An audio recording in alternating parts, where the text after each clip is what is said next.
প্রিয়জনের সুস্থতার আশায় ঘন্টার পর ঘন্টা অপেক্ষা করছেন স্বজনরা, কিন্তু অনেক সময় সেই অপেক্ষার অবসান ঘটছে সুখের সংবাদে। হামের ভয়াবহ ছোবলে প্রতিদিনই দীর্ঘ হচ্ছে মৃত্যুর মিছিল। শুধু আইসিইউ নয়, হাসপাতালের শিশু ওয়ার্ড, সাধারণ ওয়ার্ড, এমনকি এক্স-রে বিভাগেও বাড়ছে রোগীর চাপ। প্রতিদিনই নতুন নতুন শিশু ভর্তি হচ্ছে হামের জটিল উপসর্গ নিয়ে। গত 3 দিনেই হামে আক্রান্ত হয়ে 7 জন শিশুর মৃত্যু পরিস্থিতিকে আরও উদ্বেগজনক করে তুলেছে। তোর ঘুরে যায়, এরপরে ওই যে শরীরে পুষা লয় আর বাচ্চার শ্বাস প্রশ্বাস একটু বেড়ে যায়, আর অনেক কষ্ট হয়েছে বাচ্চার খুব। আমরাও অনেক ক্লান্ত হয়ে ধরে ওই হসপিটালে ডাক্তারের যে ওই চিকিৎসার কারণে আমার বাচ্চা সুস্থ আছে, আইসিইউতে আছে, 10 মাস ওনার বয়স।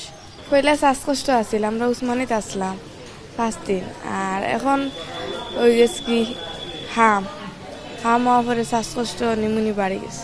জ্বর ছিল, দুধ মায়ের দুধটা নিয়ে হাইতে পারছে না। এখন আগের চেয়ে মোটামুটি একটু ভালো, জ্বরও কমছে।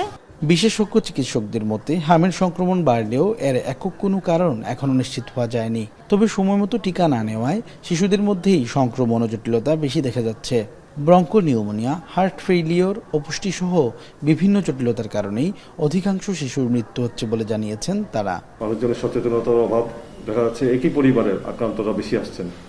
আমাদের এখানে যে ভর্তি হওয়া রোগী দেখা যাচ্ছে ম্যাক্সিমাম হচ্ছে একই পরিবারের, এবং কিছু কিছু এরিয়া আছে যেখান থেকে ম্যাক্সিমাম রোগীরা আসছেন।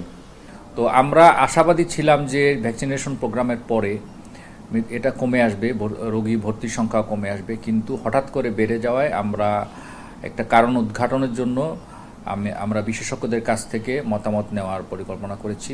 বিশেষ করে শিশু বিশেষজ্ঞ যারা আছেন এবং যারা এপিডেমিওলজিস্ট আছেন ওনাদের কাছ থেকে আমরা মতামত নিয়ে সেই অনুযায়ী স্বাস্থ্য অধিদপ্তর এবং স্বাস্থ্য মন্ত্রণালয় কাজ করবে।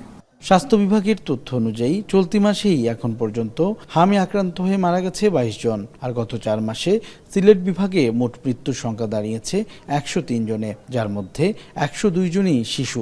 ভয়ঙ্কর এই পরিস্থিতি নিয়ন্ত্রণে টিকাদান কর্মসূচি জোরদার, সচেতনতা বৃদ্ধি এবং প্রয়োজনীয় চিকিৎসা সুবিধা নিশ্চিত করার দাবি জানিয়েছেন সংশ্লিষ্টরা।